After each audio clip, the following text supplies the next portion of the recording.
Hello अनि नमस्ते guys, तपाईँहरू सबैजनालाई आशा राख्छु कि हजुरहरू सबैजना सन्चै हुनुहुन्छ होला। म पनि सन्चै आरामै छु। अहिले चाहिँ म धेरै पछि फेरि भ्लगिङ गरौँ कि भनेर आइसकेको छु होइन। यसो सानोतिनो कुराहरू सेयर गरौँ होइन भनेर। अहिले चाहिँ ठ्याक्क ड्युटीबाट निस्केको म लाइक यहाँको चाहिँ 3 बजिसक्यो।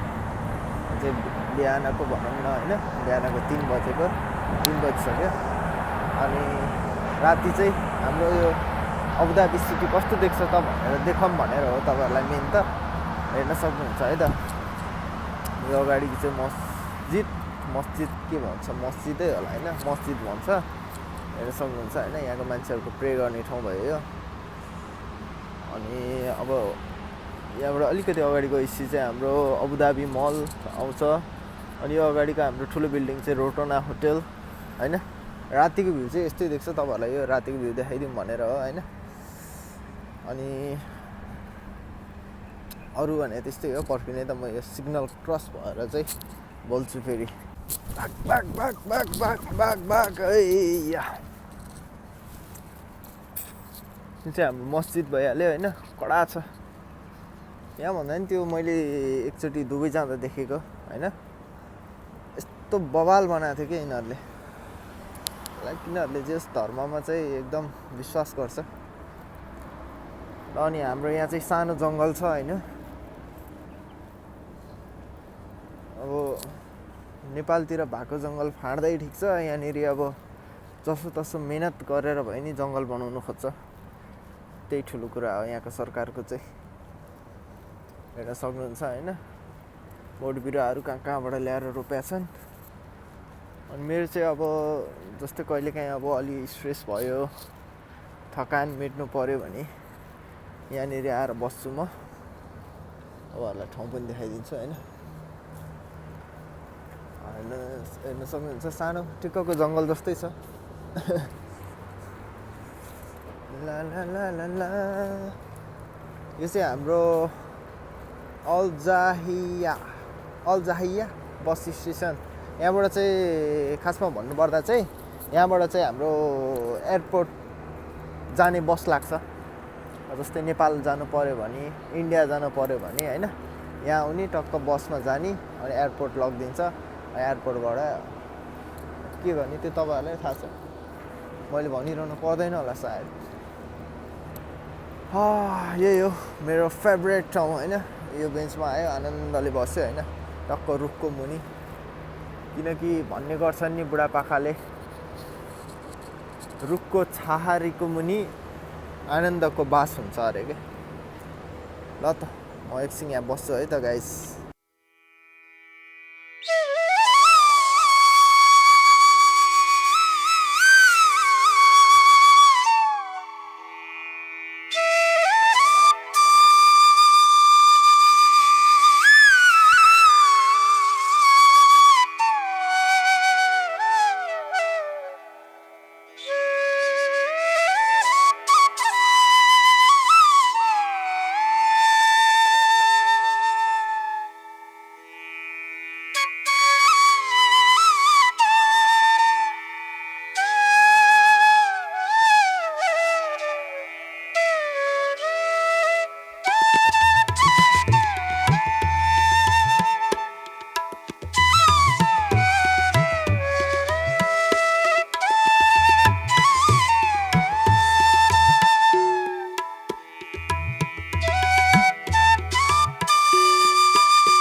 ल त गाइस, अहिले चाहिँ म एकछिन आराम लिएर आनन्दले बसेर होइन निस्किसकेको छु।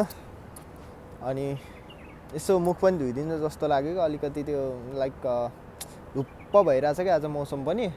खासमा त्यस्तो गर्मी त छैन हैन, तर यो ठाउँ गर्मी नै हो नि, त्यो तपाईहरुलाई थाहा छ, भनिरहनु पर्दैन मैले। अनि म चाहिँ यहाँनिर अब अलि गर्मी भयो भने उप्प भयो भने चाहिँ यहाँ आएर यो लाइक अघि त्यो मस्जिद हो हैन, अनि यो मस्जिदमा आएर यो पछाडिपट्टि चाहिँ धारा राखिरहेको छ के। अनि यहाँको पानी चाहिँ यस्तो चिसो आउँछ नि हैन, त्यो बबाल चिसो आउँछ के, त्यो फ्रिजमा राखेको छ। हिउँ परे जत्तिकै चिसो आउँछ के। अनि टक्क यहाँ आयो हैन, मुखसुख धुयो,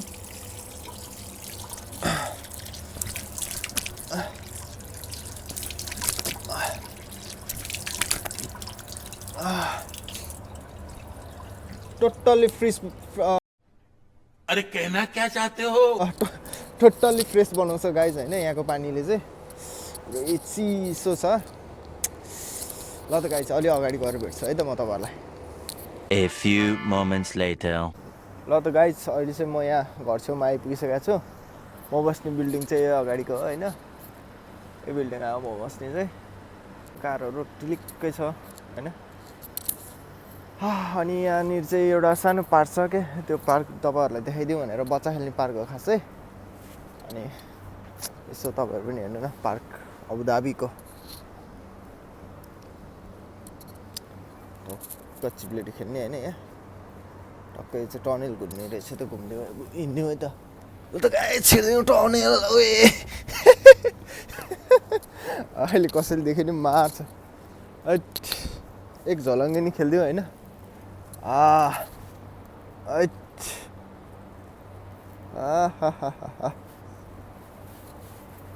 ल त गाइस यहाँ चाहिँ अहिले मान्छेहरूले देख्यो भने नराम्रो सोच्छ हैन, बच्चा खेल्ने ठाउँमा। अब यत्रो बुढो मान्छे है, बुढो होइन के भन्नु।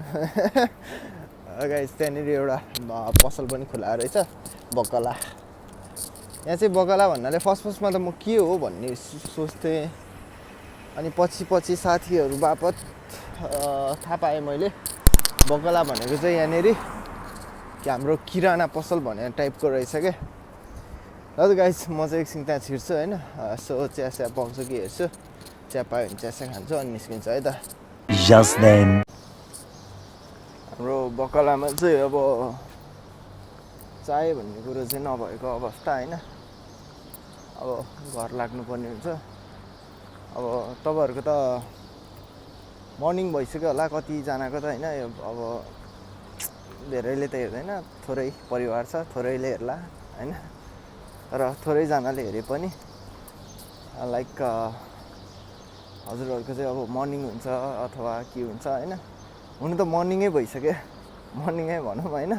तर मेरो चाहिँ अब ड्युटीबाट आउँदै कति भइसक्यो, यहाँ कति 5 बजिसक्यो, 5 साढे 5 भइसक्यो होला सायद। मैले टाइम पनि हेरेको छैन।